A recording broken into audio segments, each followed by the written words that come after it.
Hey everyone, welcome back to Inside the Cage. Colby Covington in hot water. Jorge Masvidal might have reached a plea deal in the criminal case dating back to March 2022, but he's not done with Colby Covington just yet. Back then, Masvidal was accused of attacking Covington outside a Miami steakhouse right after their UFC 272 bout, which Chaos won via unanimous decision. Fast forward to now, and Gamebred pleaded guilty to a crime battery charge as part of a plea deal, which helped him dodge 2 misdeed charges of battery and criminal mischief. Even though he's relieved that the legal drama is behind him, Masvidal made it clear that his feud with Covington isn't over. That's why he dropped this bombshell during a recent appearance on the MMA Hour. I don't know when, but me and Colby gonna see each other at some point, whether it's in a fucking cage or I don't know where the fuck it's gonna be, but we're gonna see each other for him lying on my name, for him fucking pressing charges, for everything that he's fucking done. We are gonna see each other. And it's gonna be fun, man. It's gonna be interesting. Okay. You know, I'm gonna knock the rest of his fucking teeth out. I got to knock 2 of his fucking fake ass teeth out. We see each other, let's handle it, bro. Like fucking men. You know what I'm saying? And that's all it is. It's not like I lose any sleep over this guy or cheer for him or hate on him or anything. I don't give a fuck, really. But whenever I see his ass, you gotta fucking answer to all those comments you said in the past, brother. And for putting me through this little case and bullshit. You know, I couldn't even, all types of shit. They took away my guns, Ariel. I'm in Miami. I gotta have my guns on me. Motherfuckers are wild. They took away my guns, bro. They said I cannot have a gun while I have a fucking open case. Moreover, Masvidal decided to hang up his gloves and retire from the sport back in April.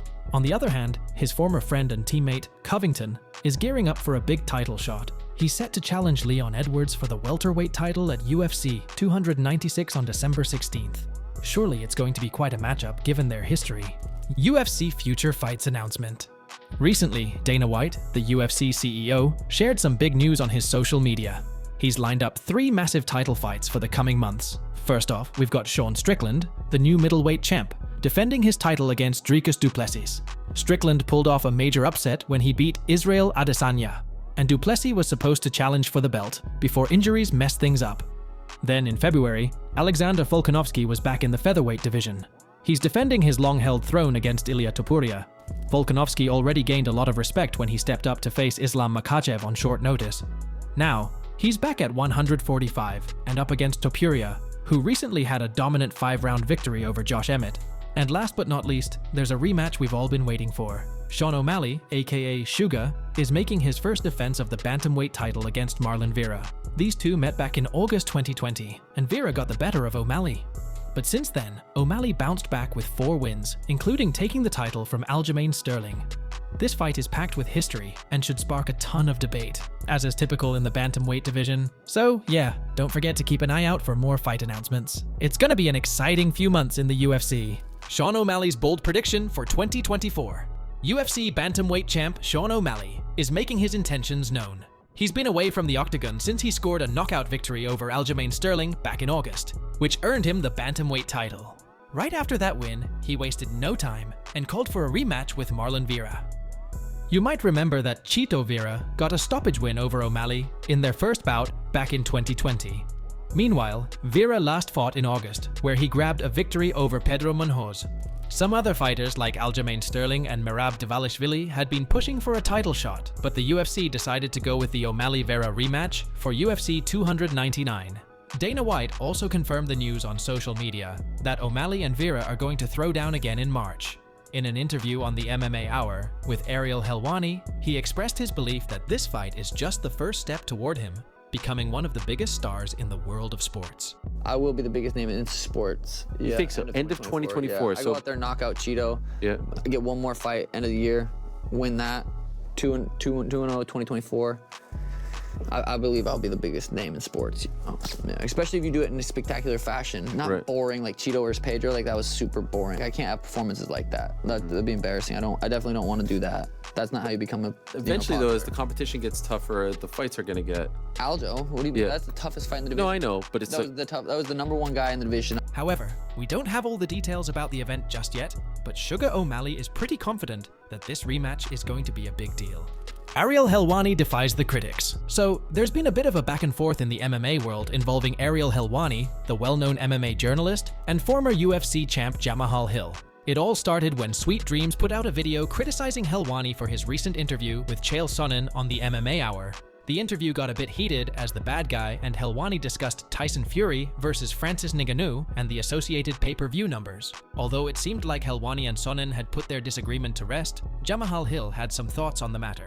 He took to his YouTube channel to call out the MMA journalist for what he saw as disrespect toward a longtime fighter like Sonnen. Hill even mentioned that if he and Helwani had been in the same room, the conversation might have gone differently. Interestingly, Hill's comments echoed some things he had previously said back in August. Now, on the MMA Hour, Ariel Helwani had a chance to respond to Jamahal Hill's video. He mentioned that he's still friends with Chael Sonnen and suggested that Sweet Dreams might not have the full picture and should be cautious about speaking on things he might not fully understand. The MMA drama continues. Let me explain something to Jamahal and everyone who has weighed in on this, Ariel Helwani stated on the MMA Hour, responding to Jamahal Hill's recent video. Chael is my friend. Even though he said things about me, he's still my friend. I texted him that in the middle of the show, and I said it to him on Thursday. He considers me a friend, and friends can talk to each other differently. You don't understand that because he's not your friend and I'm not your friend.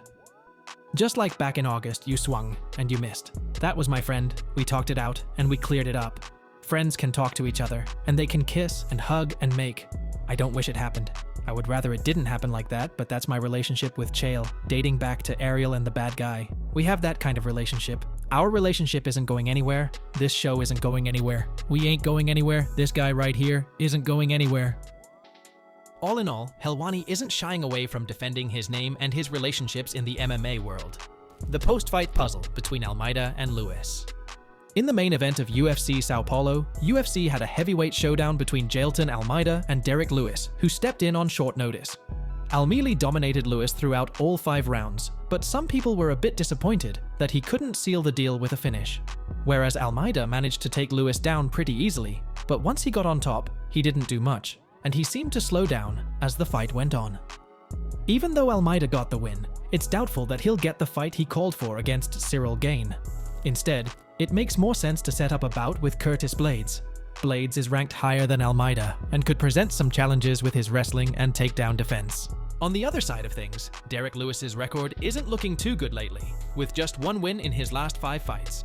It's safe to say he's probably not in the running for a title shot in the heavyweight division at the moment. However, he's still a fan favorite and known for his striking. So it makes sense for him to be in exciting stand-up battles from here on out. One intriguing matchup would be a rematch with Tai Tuivasa, since they've both been on a rough patch. Tuivasa did knock out Lewis before, and has since faced 3 losses, so it's a chance for the Aussie to bounce back. Regardless of the outcome, a Lewis versus Tuivasa rematch would be an exciting fight on paper, and many fans would love to see it again. Alright guys, that's all for today. Don't forget to like and subscribe to our channel. See you at the next one. Until then, goodbye.